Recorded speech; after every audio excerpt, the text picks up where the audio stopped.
오늘은 자라감 중에 특별히 기도에 대한 이야기를 함께 나누고자 합니다. 우리 사랑하는 성도님들이 다 기도하실 텐데 여기 계신 분들 중에 나는 나의 기도 생활에 만족하고 있다라는 분들은 혹시 얼마나 되실지 손은 들지 마시고 눈만 이렇게 깜빡깜빡 해보시면 좋을 것 같습니다. 나는 충분히 기도하고 있고 하나님과의 관계에 있어서도 나는 나의 기도 생활에 만족한다. 아마 많이 있을 수도 있고요, 생각보다 없을 수도 있을 겁니다. 한번 그 항목에 대해서 말씀을 드려보겠습니다. 여기서 한 5개 이상 동그라미가 되면 그래도 기도 생활에 좀 준비가 되어 있는 분들일 거고, 그렇지 않다면 조금 더 우리가 기도해야 될 그런 또 준비가 필요할 수도 있을 겁니다. 첫 번째 항목은 나는 매일 기도의 시간을 가지고 있다입니다. 하루도 빠지지 않고 매일 기도합니다가 될 것입니다. 표정들이 어두워지기 시작하셨습니다. 두 번째는 나는 매일 정해진 기도의 시간이 있다입니다. 세 번째는 나는 매일 최소 20분 이상 기도한다, 이렇게 되어 있습니다. 네 번째는 나는 매일 5명 이상을 중보하며 기도합니다. 다섯 번째는 나는 중요한 일을 할 때 반드시 기도로 시작하며 결정합니다. 여섯 번째, 나는 항상 기도하는 기도의 제목이 있습니다. 일곱 번째, 나는 기도할 때마다 붙잡는 말씀 구절이 있습니다. 이렇게 7가지 항목을 한번 나누어 보았습니다. 몇 개 정도가 해당이 되십니까? 5개, 6개. 송천교회 성도님들은 최소 3개 이상은 동그라미가 되시리라 기대합니다. 하나도 동그라미가 안 되시는 분들은 걱정하지 마시고 오늘부터 시작하시면 됩니다. 우리가 기도가 중요하다라는 것은 너무나도 잘 알고 있습니다. 그런데 많은 분들이 물어보면 아마 이렇게 얘기할 겁니다. 기도가 중요한 것은 아는데 내 기도가 부족합니다 라는 생각은 아마 모든 분들이 가지고 있을 겁니다. 저도 마찬가지입니다.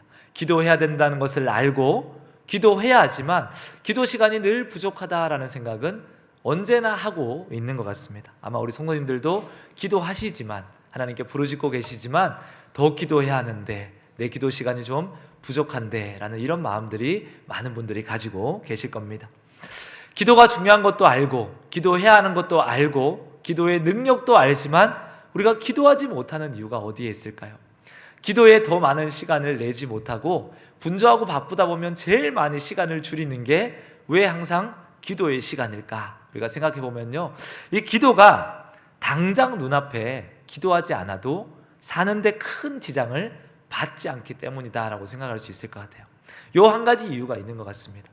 쉽게 얘기해서 기도하지 않아도 큰 일이 납니까? 안 납니까? 고민을 해보셔야 됩니까? 오늘 내가 기도하지 않는다고 큰 사고가 납니까? 안 납니까? 그런 일은 잘 일어나지 않습니다. 기도하지 않아도 오늘 하루는 평안할 수 있습니다. 일주일을 기도하지 않아도요, 내 삶이 큰 문제가 없을 수도 있습니다. 1년을 기도를 쉬었는데도 별 문제 없이 잘 살 수도 있습니다. 이런 경험들을 우리가 하고 나면요, 당장 기도하지 않아도 큰 일이 일어나지 않는다. 반대도 마찬가지일 것 같아요. 기도해도 당장 엄청난 일이 일어납니까? 안 납니까?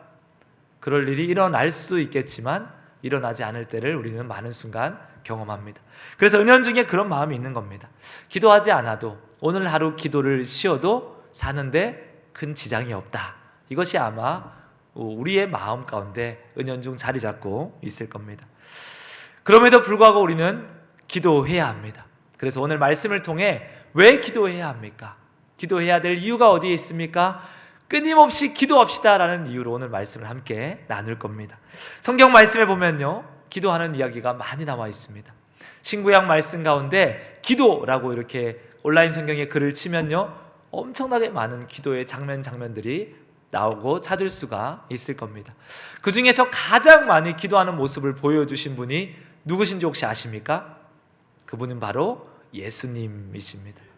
예수님은 정말로 기도를 많이 하셨습니다. 특별히 오늘 본문에 나와 있는 누가복음 말씀에서 예수님의 모습을 보면요, 끊임없이 예수님은 기도하고 있음을 보게 됩니다. 처음 세례 받으실 때 예수님이 기도하셨습니다. 그리고 사람들에게 주목을 받아서 그 사람들에게 막 추앙을 받을 때도 예수님은 한적한 곳으로 가셔서 기도하셨습니다. 제자들을 세우기 직전에도 예수님은 기도하셨고, 오병이어의 사역을 마치실 때도, 변화산에 올라가셨을 때도 예수님은 기도하셨습니다. 베드로가 자신을 배신할 줄을 알았지만 예수님은 그를 위해 중보하시며 또 기도하십니다. 그러니까 아무리 찾아봐도요, 기도하지 않을 때가 없습니다. 매 순간, 매 상황 가운데 예수님이 기도하고 있음을 우리가 살펴볼 수가 있을 겁니다. 얼마나 기도를 많이 하셨던지 제가 기도라는 걸 치고 얼마나 기도하셨는가를 한번 찾아봤거든요. 소년 예수도 이렇게 기도하고 있습니다. 누가복음 2장 46절입니다. 말씀을 함께 읽어보겠습니다. 시작. 사흘 후에 성전에서 만난즉 그가 선생들 중에 앉으사 그들에게도 듣기도 하시며 묻기도 하시니. 소년 예수가 지금 무슨 기도를 하고 계십니까? 듣기도 하시고 묻기도 하시더라고요.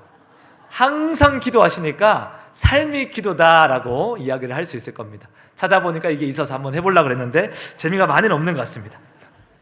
사실 따지고 보면 기도를 제일 하지 않아도 되는 분이 누굴까라고 한다면 예수님일 겁니다. 예수님은 우리가 알고 있듯이 하나님이시죠. 그리고 하나님의 아들이십니다. 지혜가 풍성하시고 능력이 있으시고 전지전능하십니다. 기도하지 않아도 병을 고칠 수도 있고, 기도하지 않아도 사람들에게 기적을 일으킬 수도 있는 분이십니다. 이미 그 안에 충만한 능력이 있으십니다. 그럼에도 불구하고 예수님이 무엇을 하셨냐? 때와 장소와 상관없이 사역 후에 기도하셨고, 사역을 하시기 전에 기도하셨으며, 사역을 마칠 때도 기도하셨고, 십자가를 지실 때도 기도하셨습니다. 왜 그렇게 기도하셨을까? 예수님께서는 도대체 그 기도를 통해 무엇을 우리에게 보여주시기를 원하셨을까? 오늘 말씀에서 그것을 발견하시는 우리 귀한 성도님 되시기를 축복합니다. 마찬가지로 오늘 본문의 말씀을 보면요, 마지막 만찬의 자리를 하시고 또 기도하러 가십니다. 습관을 쫓아 예수님께서 예루살렘 성전에서 말씀을 전하시고 항상 올라가서 기도하시는 장소가 감람산입니다. 그래서 우리 대한민국에 보면 감람산 기도원이 많이 있습니다. 거기서 본따온 거겠죠. 예수님이 늘 기도하는 장소가 감람산이었고, 오늘도 마찬가지로 마지막 만찬과 잡히시기 직전까지 예수님이 무엇을 하시냐? 기도하십니다. 왜 그렇게 기도하십니까? 예수님 도대체 무엇 때문에 기도하십니까? 그 이유는 여기에 있을 겁니다. 모든 기도의 답이 오늘 누가복음 22장 42절 말씀에 담겨져 있습니다. 함께 말씀을 읽겠습니다. 이르시되 아버지여, 만일 아버지의 뜻이거든 이 잔을 내게서 옮기시옵소서. 그러나 내 원대로 마시옵고 아버지의 원대로 되기를 원하나이다 하시니. 아멘. 왜 그렇게 기도하셨습니까? 아버지의 뜻대로 살기 위해서 기도하셨습니다. 자신 안에 있는 무엇이 드러나지 않기 위해서 기도하셨습니다. 그래서 예수님의 모든 순간 왜 그렇게 기도하셨을까? 하나님의 뜻대로 살기 위해서 예수님은 기도하지 않을 수가 없으셨습니다. 제자를 삼으셨을 때 왜 기도하셨습니까? 하나님의 뜻대로 12제자를 삼기 위해서 기도하셨습니다. 인간적인 마음으로 한번 생각해 보겠습니다. 가룟 유다가 배신할 것을 예수님이 아셨습니까? 모르셨습니까? 예수님은 아셨습니다. 만약에 우리가 이렇게 사람을 세운다라고 생각해 봅시다. 제가 목사입니다. 직분자를 이렇게 세우는데 제가 성견 지명을 통해서 세울 사람이 배신하고 떠나갈 것을 압니다. 세우고 싶을까요? 안 세우고 싶을까요? 안 세우고 싶겠죠. 사람의 마음이죠. 그런데 예수님께서 기도하십니다. 왜 기도하셨겠습니까? 하나님의 뜻이 가룟 유다를 세우는 데 있었기 때문에, 제자들을 세우는 데 있어서도 하나님의 뜻을 묻고 구하기를 원하셨습니다. 또 마찬가지입니다. 많은 병자들을 고칠 때 사람들이 막 몰려듭니다. 예수님은 정말로 대단하신 분이십니다. 어떻게 이렇게 병을 고치십니까? 사람들이 막 추앙하기 시작합니다. 그때 예수님이 그들을 피하여 한적한 곳으로 가사 기도하십니다. 그 이유는 분명합니다. 한낱 명성에 현혹되지 않기 위해서, 높아지는 것이 하나님의 뜻이 아니었기에 그것을 위해서 예수님은 또한 기도하러 가십니다. 오늘 마지막 예수님이 그 기도를 하고 계십니다. 이유는 너무나도 분명하죠. 하나님의 뜻대로 살고 하나님의 뜻을 이루기 위해서 기도하고 계신 것입니다. 기도하는 장소가 너무 중요합니다. 지금 감람산이라는 곳에 기도하고 계신데, 이 장소가 잠시 후면 가룟 유다가 군병들을 데리고 와서 예수님을 붙잡는 장소입니다. 왜냐하면 항상 거기서 기도하셨기 때문에 제자들 모두가 예수님이 어디서 기도하는지를 너무나도 잘 알고 있었습니다. 잠시 뒤면 우리를 붙잡으러 오는 사람이 있습니다. 그러면 그 장소에서 기도하는 것은 결코 쉽지 않을 겁니다. 감람산이 아니라 감림산으로 가서 기도해도 괜찮을 이유가 있습니다. 그럼에도 불구하고 예수님은 붙잡히실 것을 알지만 그 자리를 지키시고 그 자리 가운데서 하나님의 뜻을 지키기 위해서 여전히 기도하고 있는 것을 보게 됩니다. 우리가 만약에 1시간 뒤에 나를 잡으러 오는 누가 있다라고 생각을 해봅시다. 이 자리에 있으면 잡힙니다. 하나님께서 내게 말씀하십니다. 그러나 나는 지금 이곳에서 기도하는 것이 나의 뜻이다. 기도하실 수 있겠습니까?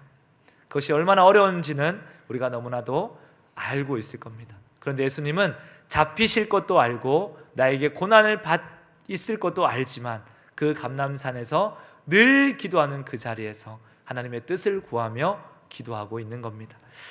하나님의 절대적인 신뢰가 없으면 이것은 정말로 불가능한 일이었을 겁니다.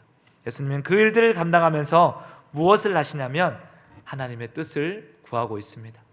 그래서 매 순간 기도하셨기에 예수님은 단 한순간도 하나님의 뜻에 어긋난 일을 해본 적이 없습니다. 늘 아버지의 뜻대로 행하고 아버지가 원하는 자리에 서 있었고 아버지가 원하는 일을 기도하셨으며 아버지가 원하는 사람을 만나셨습니다. 그리고 심지어 그 일이 십자가를 지는 일이라 할지라도 그것이 너무나 힘들고 고난의 일이었지만 하나님, 내가 이 잔을 피하기를 원하지만 마지막 기도도 그렇습니다. 내 뜻대로 마옵시고 아버지의 원대로 하옵소서라고 기도하는 거죠.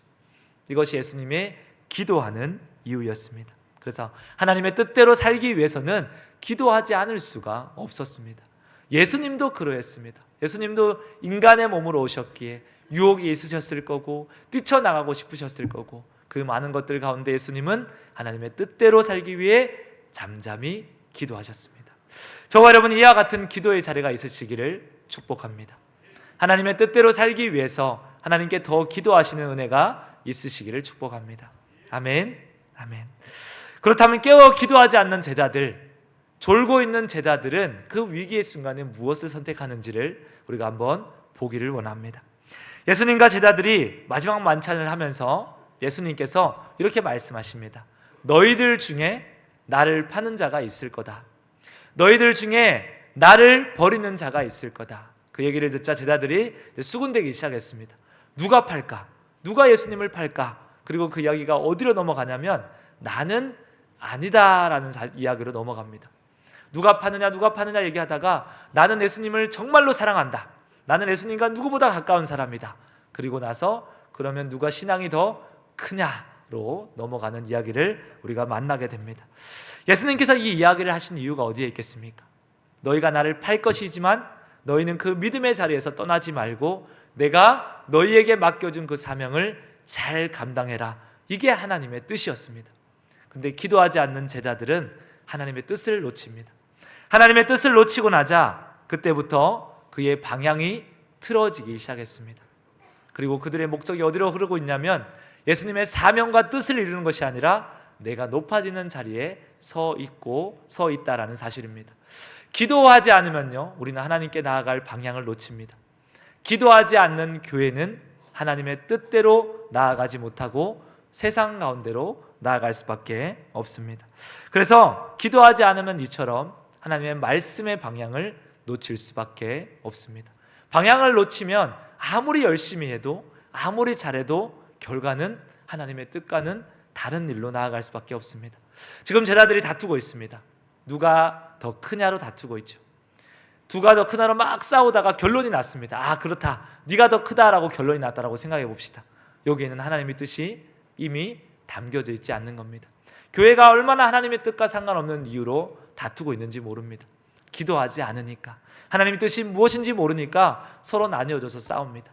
이것 때문에 싸우고 저것 때문에 싸우고 이것 때문에 갈등을 일으킵니다. 그리고 그들이 서로 얘기하기를 이렇게 말합니다. 우리는 하나님의 뜻에 있다.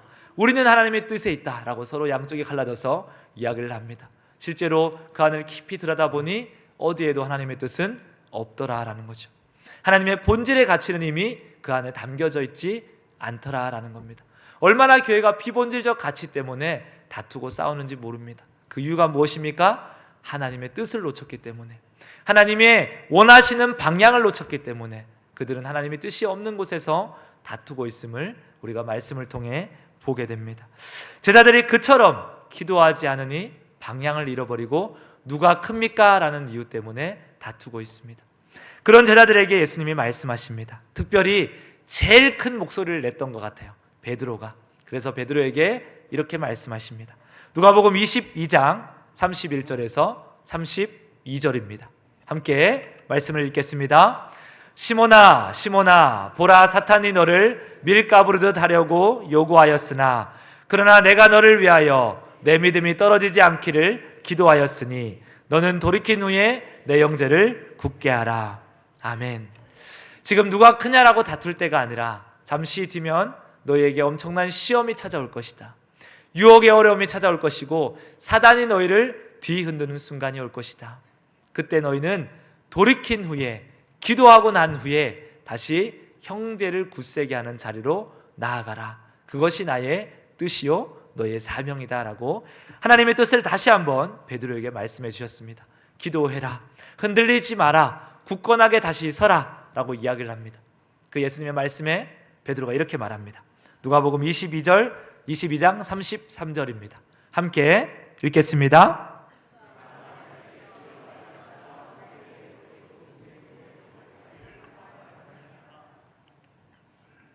아멘. 베드로가 엉뚱한 얘기를 합니다. 하나님의 뜻을 모르니까, 예수님의 뜻을 이해하지 못하니까 너는 돌이켜 굳세게 하라는 말씀 가운데 그럴 일이 없습니다 라고 얘기합니다. 내가 시험에 들 일이 없고 내가 유혹에 빠질 일이 없습니다. 왜냐하면 나는 베드로입니다, 예수님의 수제자입니다 라고 자신 있게 얘기합니다. 지금 베드로의 이 모습은요, 기도하지 않는 자의 아주 큰 특징일 겁니다. 기도하지 않는 자는 하나님의 뜻을 모르기에 방향을 잃은 채로 하나님의 뜻과 상관없는데 열심을 냅니다. 두 번째로, 기도하지 않는 사람은 하나님을 의지하지 않으므로 나를 의지하는 사람입니다. 베드로는 자신의 힘을 의지했어요. 자신이 예수님과 얼마나 가까운지, 얼마나 함께 있는지, 내 의지가 얼마나 굳세인지 그것을 의지하고 붙잡았습니다. 우리가 교회 안에 은혜 받고 열심히 뭔가를 하는 사람들을 보게 됩니다. 그런데 얼마 지나지 않아서 그 사람이 은혜는 다 까먹고 그 자리에서 어느 순간 사라져 있는 것을 또한 우리가 보게 됩니다. 그 이유가 어디에 있습니까? 기도하지 않으므로 은혜를 지키지 못한 겁니다. 기도하지 않으므로 하나님의 뜻이 어디에 있는지를 깨닫지 못한 겁니다. 그러니까 내 힘으로 한 겁니다. 내 힘으로 아무리 열심히 노력하고 아무리 최선을 다해서 굳은 의지를 가져도요, 그것은 너무나도 분명한 한계를 가지고 있습니다. 우리 성도님들도 많이 경험하셨을 겁니다. 연초가 되면, 연말이 되면 무슨 작정을 하십니까? 주를 위해 살리라 이렇게 작정을 하시죠. 내가 주를 위해 살리라. 얼마를 가십니까? 사실 쉽지가 않습니다. 말씀 카드에 동글뱅이 치고 계십니까? 기도의 작정의 시간을 가지고 하나님을 만나고 계십니까? 하나님 앞에 작정한 대로 헌신하며 섬기고 계십니까? 내 힘으로 하는 것은요, 너무나도 힘든 일이 될 겁니다. 사실은 그것이 가지고 있는 지속력은 얼마 되지 못할 겁니다. 그런데 지금 베드로는 깨닫지 못하고 내가 할 수 있습니다 라고 헛된 이야기를 하고 있는 겁니다. 예수님은 그런 베드로와 제자들이 기도하기를 누구보다 원하십니다. 아니다, 너희는 할 수 없다, 너희는 기도해야 한다. 잠시 뒤에 너희가 만날 유혹은 너희의 힘으로, 너희의 의지로 도저히 할 수 있는 것이 아니다. 예수님은 끊임없이 반복해서 이야기합니다. 너희가 유혹에 들지 않도록 기도하라. 너희가 시험에 들지 않도록 깨어 기도하라. 예수님께서 말씀하십니다. 잠시 뒤에 그들이 만날 유혹이 무엇입니까? 예수님이 잡혀가면 예수님을 떠나야 하나라는 유혹이죠. 아, 그가 잡혔는데 내가 도망쳐야 하나 말아야 되나, 그 기로에 서 있는 겁니다. 그리고 베드로가 만날 유혹은 무엇입니까? 내가 예수님을 배신해야 되나 말아야 되나 라는 그 기로 앞에 서 있는 유혹입니다. 그리고 예수님이 십자가에 못 박혀 돌아가셨을 때 제자들은 이런 갈등이 있었을 겁니다. 내가 지금까지 믿었던 예수가 저렇게 허무하게 죽었는데 내가 이 신앙을 가져야 하나 말아야 하나, 이런 기로에 서 있는 겁니다. 자신의 의지로 가질 수 있는 그런 해결될 수 있는 문제가 아니었던 겁니다. 어마어마한 유혹과 어려움이 그들을 찾아올 것이고 그들이 그 유혹을 이길 수 있는 유일한 무기는 기도였습니다. 저와 여러분도 마찬가지입니다. 우리의 삶 가운데 우리가 감당할 수 없는 문제를 만나고 어려움을 만나면 그것을 이길 수 있는 방법이 무엇입니까? 기도하는 것 외에는 없습니다. 하나님의 뜻이 어디에 있는가를 묻고 하나님의 뜻 안에 머물지 않으면 우리는 반드시 유혹에 넘어지게 될 것입니다. 그리고 실제로 그 일은 일어납니다. 슬픔에 빠져서 기도하지 못한 베드로와 제자들은 기도하지 않은 채 상황을 만나게 됩니다. 예수님을 붙잡으러 오는 사람들을 만나죠. 베드로가 용기를 내서 칼을 들고 그 종의 귀를 자르게 됩니다. 그때까지는 베드로에게 의지가 있었어요. 그때까지는 베드로에게 힘이 있었습니다. 그러나 더 큰 두려움이 찾아왔을 때 베드로의 용기는 어마어마한 두려움으로 바뀌게 됩니다. 예수님을 따라갑니다. 예수님을 붙잡은 자들을 따라가자 한 소녀를 그곳에서 만납니다. 베드로가 쪼그려 앉아서 예수님을 이렇게 바라보고 있었을 겁니다. 그때 그 소녀가 말합니다. 너도 그 사람이 아니냐? 너도 그와 함께 있던 그 사람이 맞다라고 얘기하죠. 그때 베드로가 무너집니다. 나도 들키면 예수님처럼 붙잡힐 수 있겠구나. 그래서 예수님을 부인하고 철저하게 예수님을 저주하고 3번이나 부인하는 그 순간에 닭이 우는 장면이 오늘 말씀 가운데 나와 있습니다. 기도하지 않으면 우리가 흔히 이렇게 생각합니다. 기도하는 사람은 하나님의 뜻대로 살 수 있는 사람, 기도하지 않으면 내 뜻대로 사는 사람. 그러나 그렇지가 않습니다. 기도하지 않으면 나의 의지대로 사는 것 같지만 오늘 베드로의 말씀을 보면요, 기도하지 않으면 결국은 하나님의 뜻대로 아니고 내 뜻도 아니고 나의 뜻대로도 살지 못하는 자리로 떨어지게 됩니다. 베드로가 자신이 얘기를 했잖아요. 나는 그러지 않을 수가 있습니다. 나는 예수님과 함께 옥에 갇히고 죽을 수 있는 사람입니다. 그러나 그는 자기의 뜻 어느 것도 행할 수가 없었습니다. 자기의 뜻이 아니라 바람이 나는 대로, 환경이 이끄는 대로 그저 끌려갈 수밖에 없는 삶을 살아갈 수밖에 없었습니다. 우리가 오늘 이 말씀을 보면서요, 명확하게 깨달아야 할 것이 있습니다. 왜 그렇게 기도하라고 말씀하시는가? 왜 성경은 그렇게 기도를 강조하고 있는가? 왜 강대상에서 저는 늘 하는 이야기, 뻔한 얘기를 우리 사랑하는 성도님들에게 전하고 있을까? 하나님은 왜 우리에게 기도하라 하시고 예수님은 왜 우리에게 깨어 기도하라고 말씀하셨을까? 우리가 기도하지 않으면 세상의 유혹과 세상의 시험 가운데 휩쓸릴 수밖에 없기 때문입니다. 우리가 기도하지 않으면 하나님의 뜻을 알지 못하기에 하나님과 전혀 상관없는 방향으로 나아갈 수밖에 없기 때문입니다. 내 뜻대로 사는 것 같지만 기도하지 않으면요, 내 뜻대로 살지 못합니다. 사단이 이끄는 대로, 사단이 유혹하는 대로, 사단이 시험하는 대로 넘어지고 부서져서 우리는 실패자의 자리로 떨어질 수밖에 없습니다. 그래서 우리가 세상에 믿는 자들 중에 기도하는 사람과 기도하지 않는 사람이 있는 것이 아니라 기도할 수밖에 없는 사람과 기도해야 되는 이유를 깨닫지 못하는 사람이 있는 겁니다. 기도하는 사람은요, 그 사실을 아는 겁니다. 내가 기도하지 않으면 살 수가 없구나. 내가 한순간도 기도하지 않으면 내가 이 세상 앞에서 살아갈 수가 없구나. 그러나 여전히 기도하지 않는 사람은요, 그 사실을 깨닫지 못합니다. 하나님의 뜻대로 살지 않는 것이 얼마나 두려운 삶인지, 방향을 잃고 사는 삶이 얼마나 비참한 삶인지 여전히 속으면서 삽니다. 그래도 나는 내 뜻대로 살 수 있어, 내 힘으로 살 수 있어. 그러나 내 힘이 아니라 세상에 치우쳐서 휘말려서 살아가고 있음을 깨달으시기를 축복합니다. 그럼에도 불구하고 우리가 이렇게 얘기할 때가 있을 겁니다. 시간이 없어서 기도를 못합니다. 내가 시간이 너무 없어서 기도할 수 없습니다 라고, 기도해야 되는 것은 알지만 그렇게 얘기할 수도 있습니다. 베드로가 예수님을 배신하고 부인합니다. 그리고 그 이후의 삶을 한번 잠깐 살펴보겠습니다. 누가복음 22장 62절 말씀입니다. 배신한 것을 깨달은 베드로가 이렇게 행동합니다. 함께 읽겠습니다. 밖에 나가서 심히 통곡하니라. 아멘. 그는 아주 많은 시간 울었을 겁니다. 많이 죄책감 가운데 빠져 있었을 겁니다. 내가 예수님을 배신하고 부인한 사람이다. 내가 예수님을 저주한 사람이다. 아마 이 죄책감이요, 오랜 시간 동안 베드로를 아무 일도 못하게 했을 겁니다. 지치게 했을 거고요, 두려움에 빠져있게 했을 거고, 낙심 가운데 머물게 했을 겁니다. 이것이 기도하지 않는 자가 빼앗기는 시간입니다.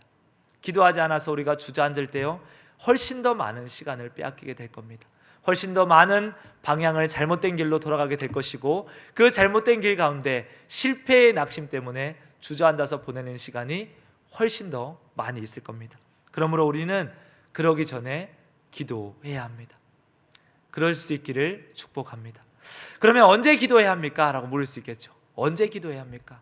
우리가 기도해야 되는 것은 너무나도 잘 알겠는데 언제 기도해야 하는 것이 맞겠습니까? 너무나도 분주한데 언제 기도해야 합니까? 한번 따라해 보겠습니다. 기도는 지금 하는 것입니다. 아멘. 예수님의 삶을 잠깐 보면요, 예수님은 늘 분주하셨습니다. 사람들을 만나고 가르치고 전파하시고 고치셨습니다. 하루가 모자랄 정도로 시간을 쓰셨을 겁니다. 많은 사람들이 몰려들었고 새벽까지 그들을 고치셨습니다. 그리고 아직 해가 뜨기 전 새벽 미명에 일어나셔서 아주 짧은 시간 가운데 예수님은 기도하러 나가셨습니다. 오병이어의 사역을 마치시고도, 제자들과 함께 성전에서 가르치시고도 예수님은 모든 순간 기도하러 나가심을 우리가 볼 수 있습니다. 우리는 기도하기 좋은 시간을 기다립니다. 기도하기 좋은 여유를 찾습니다. 기도하기 좋은 장소를 우리는 발견하길 원합니다. 그리고 너무 바빠서 지금은 기도할 수 없습니다. 너무 피곤해서 기도할 시간이 없다고 말합니다. 일이 너무 많이 밀려 있어서 기도할 시간이 없습니다. 근데 살펴보면요, 기도하기 좋은 때가 사실 별로 없더라고요. 우리 청소년 때는 공부와 시험 때문에 기도할 시간이 별로 없습니다. 대학교를 가면요, 젊음을 즐겨야 하고 취직을 준비해야 되니까 기도할 시간이 없습니다. 직장 생활을 하고 난 뒤에는 회사 일이 너무 많아서 기도할 시간이 없고, 살아남기 위해서, 성공하기 위해서 기도할 시간이 없습니다. 결혼하고 자녀가 태어나면 아이들 키우느라 기도할 시간이 없더랍니다. 여유가 생기면, 아이들이 다 크고 나면 관광을 다니느라 기도할 시간이 없더라라고 말합니다. 나이가 들어서 노년이 되면 귀력이 쇠하여져서 앉아서 기도할 힘이 없더라라고 얘기합니다. 언제 기도할 때가 있습니까? 그래서 사실은 기도하지 못할 이유는 너무나도 많습니다. 기도하기 좋을 때는요, 저도 인생을 별로 살아오지 않았지만 별로 없더라고요. 기도하고 싶은 때가 얼마나 있겠습니까? 그래서 기도를 이렇게 말할 수 있을 것 같습니다. 기도하지 못한 이유와 환경과 상황과 싸우는 것이 기도다라고 이야기를 할 수 있을 겁니다. 그래서 기도하기 좋은 때가 있는 것이 아니라 기도하는 그때가 가장 좋은 때입니다. 그 자리를 지키시고 그 자리 가운데 하나님의 은혜를 누리시는 사랑하는 송천교회 모든 성도님들 되시기를 축복합니다. 하나님의 뜻대로 살기 위해서는 반드시 기도해야 합니다. 하나님의 뜻대로 사는 자라야 천국에 이를 것이다 라고 말씀하고 있습니다. 우리가 하나님의 자녀라면 하나님의 뜻대로 살아야 하고 우리는 기도해야 합니다. 그 기도의 자리를 누구보다 기쁨으로 지키시는 성도님들 되시기를 축복합니다. 이제 내일부터 특별 새벽 기도가 시작이 됩니다. 다들 그 기도가 얼마나 소중한지, 기도하지 않는 자가 얼마나 많은 시간을 오히려 더 빼앗기고 있는지, 그가 얼마나 잘못된 방향으로 내 힘을 의지하여 살아가고 있는지를 알게 하시고 깨닫게 하셔서 지금 이 시간 결단하시기를 바랍니다. 그래서 새벽을 깨우겠습니다. 날마다 기도하는 장소와 시간을 확보하겠습니다. 내가 그동안은 시간이 없어서 기도하지 못했지만 이 기도하지 않으로 얼마나 많은 시간을 빼앗기고 살았는지를 하나님 알게 하시고 인생 가운데 다시금 기도하는 기쁨을 누리며 기도의 시간과 자리를 확보하게 하여 주시옵소서. 그 믿음의 고백을 드릴 수 있는 송천교회 모든 성도님들 되시기를 축원합니다. 아멘.